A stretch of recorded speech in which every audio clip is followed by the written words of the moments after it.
llegó el momento de saludar a nuestra invitada de la fecha. Estamos en comunicación con la doctora María Fernanda Carrón. Doctora, ¿cómo le va? Muchas gracias por participar de Proeconomía y Finanzas.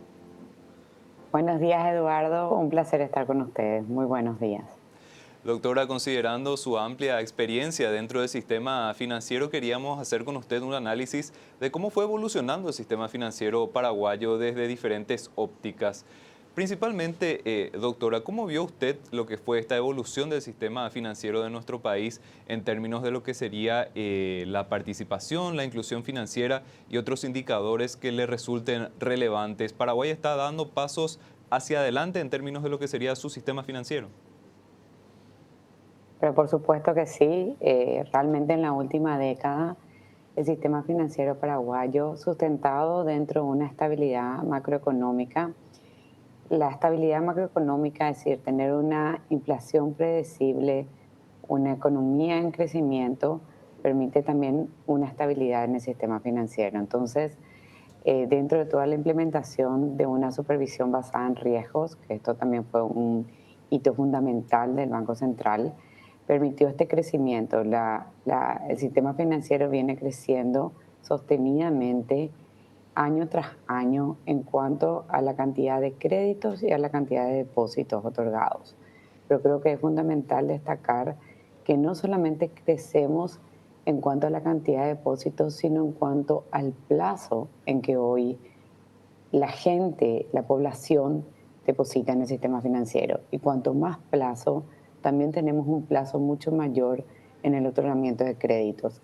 Yo creo que es importante mencionar todo el desarrollo que ha tenido el país. Se debe a que se pudo apoyar desde el sector de agronegocios, desde el sector de industrias y también dentro de la innovación que se ha presentado a través de estructuras de APP, a través de estructuras de sindicación que no solamente se dieron dentro de financiamientos locales, sino también buscando ya inversores del exterior. Entonces yo creo que en todo eso también como Itaú hemos tenido un papel fundamental en todo lo que ha sido otorgamiento de créditos más disruptivos que generó todo este desarrollo que hoy estamos teniendo.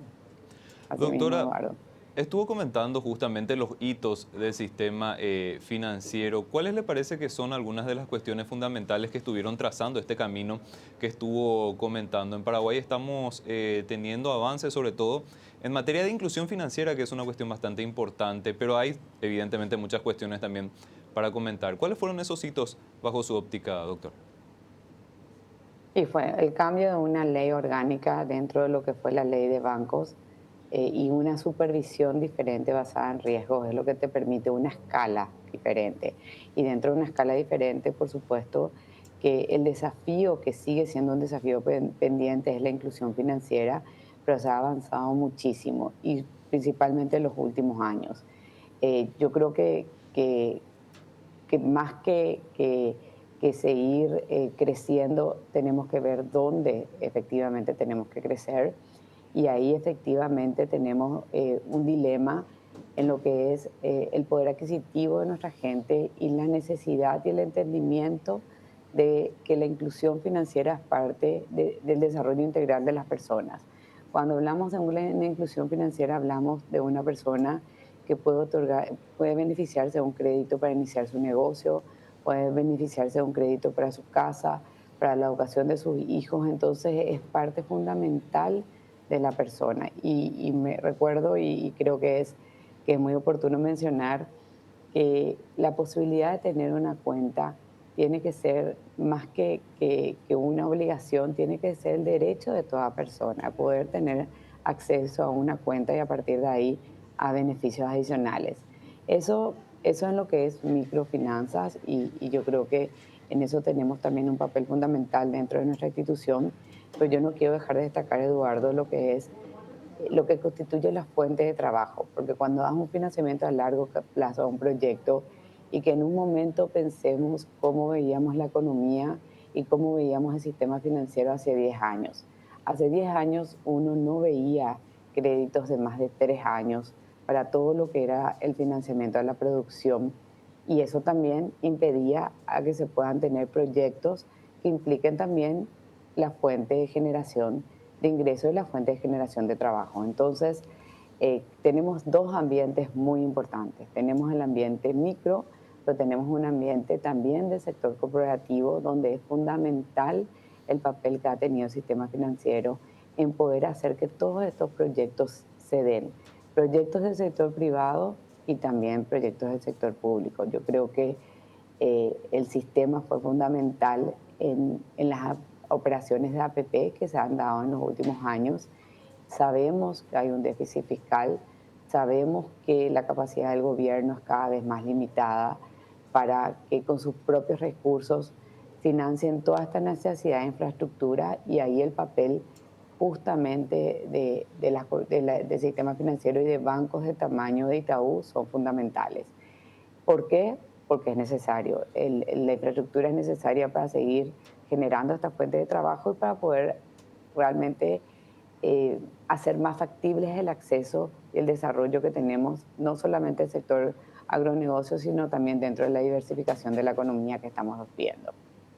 Doctora, estuvo mencionando ya los desafíos que tiene por delante el sistema financiero, pero particular y puntualmente lo que es el grado de inversión. ¿Qué le parece que plantea en términos de lo que serían desafíos para nuestro país? Incluyendo el sistema financiero, tal vez hablando un poquitito del país también en líneas generales, ¿qué le parece que se plantea en cuanto a desafíos puntualmente de lo que sería esta nueva certificación que tiene Paraguay con la perspectiva de que otra calificadora también pueda darle ese sello de calidad a nuestro país próximamente?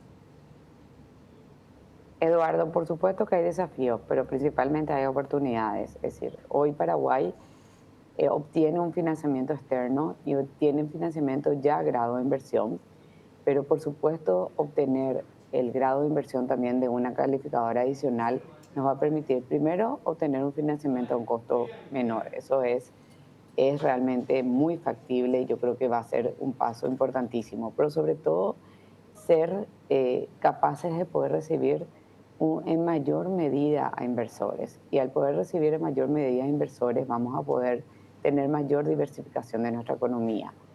Para eso, así como decís, si bien esto es una oportunidad, creo que debemos prepararnos en cuanto a nuestros recursos humanos, prepararnos técnicamente y preparar nuestras corporaciones, nuestras empresas. No solamente el sistema financiero, sino todo el mundo empresarial tiene que poder prepararse para poder recibir a estos inversores extranjeros dentro de estos estándares que hoy nos exige la región y el mundo. Entonces, yo creo que hay un proceso todavía de optimización y de volvernos más eficientes y más profesionales, más formales en todo esto. Necesariamente tenemos que formalizar mucho más nuestra economía para poder aprovechar toda esta nueva situación y nuevo ecosistema que nos va a traer el grado de inversión con nuevos jugadores que aprovechando estos nuevos jugadores podemos dar pero claramente un nuevo salto en lo que es el desarrollo y el crecimiento de Paraguay. Doctora, en cuanto a los desafíos de modernización, incluyendo tal vez la parte tecnológica o lo que sería, inclusive tal vez la parte normativa, ¿verdad? ¿Cómo podría darse este proceso en Paraguay teniendo en cuenta de que justamente ya estuvo mencionando usted que hubo varios avances con el paso del tiempo, sobre todo en materia normativa? Paraguay está bastante actualizado en términos de lo que sería por lo menos la normativa bancaria. Y en cuanto a digitalización, las entidades vienen haciendo un trabajo sumamente importante para estar al tono también con lo que sería la dinámica actual. Pero esto es un camino constante, ¿verdad? ¿Cómo le parece que podría seguir evolucionando este camino con el paso del tiempo? Pero Eduardo, así es tal cual como decís. Acá hay una evolución constante. La banca que hoy conocemos no era la banca hace 10 años, pero lo seguro es que no va a ser la banca de dentro de 5 años. Hoy tenemos cuestiones muy disruptivas. La inteligencia artificial está ya en las instituciones financieras, se está realmente trabajando y tenemos que ver qué nueva mirada vamos a tener, cómo vamos a utilizar estas nuevas herramientas que hoy ya existen y ya existen en la región. Y yo creo que la evolución de la normativa en esto es fundamental. La normativa, y normalmente tenemos un cierto rezago en la normativa versus a, a la situación que nos exige el mercado. Entonces, y hoy es también el momento.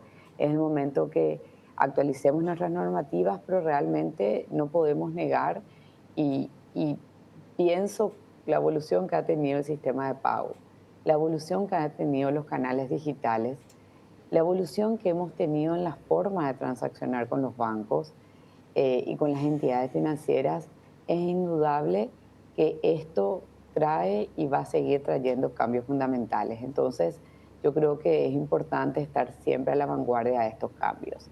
Y si es necesario, hoy estábamos hablando de todo lo que es data, de todo lo que es inteligencia artificial de una manera totalmente diferente y en esta línea tenemos que seguir, indudablemente. Esto evidentemente tiene un campo de utilización dentro del sistema financiero, doctor, haciendo referencia a la inteligencia artificial. Es una cuestión que es prácticamente transversal a todos los sectores y el sistema financiero, como usted está comentando, no escapa de esa dinámica. Hay que ver cómo sacarle el máximo provecho para ir optimizando procesos. Eso colabora mucho a las entidades también.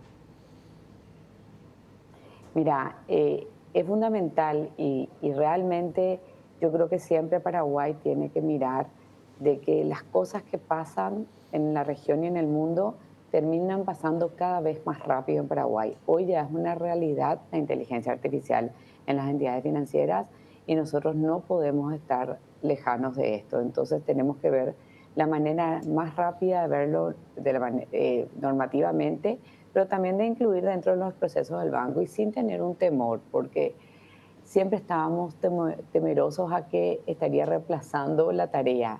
Y yo creo que la correcta utilización de la inteligencia artificial, en lugar de reemplazar, va a tener que utilizar de manera más efectiva al ser humano. Y vamos a tener funcionarios que van a tener tareas mucho más estratégicas y fundamentales que tareas operativas. Entonces, es algo que indudablemente está y yo creo que cuanto antes lo implementemos, y de hecho lo estamos implementando ya en algunos procesos, va a ser aún más efectivo.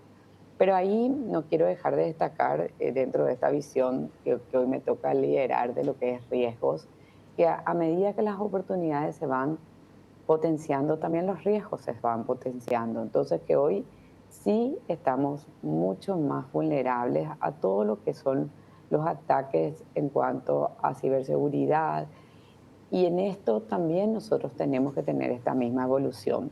Tenemos, y no solamente el sistema financiero, sino todas las corporaciones, todo nuestro, como no hemos vuelto terriblemente digitales, debemos indudablemente también darle este tiempo y este foco a toda la protección que tiene que tener esta transacción digital. Y no quiero dejar de destacar que más del 90% de los fraudes se dan porque en algún momento y de alguna medida la persona o la empresa es la que da estos datos o da el instrumento que es ya sea su teléfono o su tarjeta de crédito. Es decir, se basa principalmente en una vulnerabilidad que nosotros mismos tenemos en cuanto a un exceso de confianza que podamos tener ante nuestras transacciones diarias. Entonces, en esto, y yo veo como un desafío cada vez más creciente, que también estemos a la vanguardia de todo lo que es este proceso en cuanto a fraude y en cuanto a lo que es ciberseguridad, dentro de un ambiente mucho más controlado, no solamente el sistema financiero, sino también de todos los proveedores y de todas las corporaciones en sí.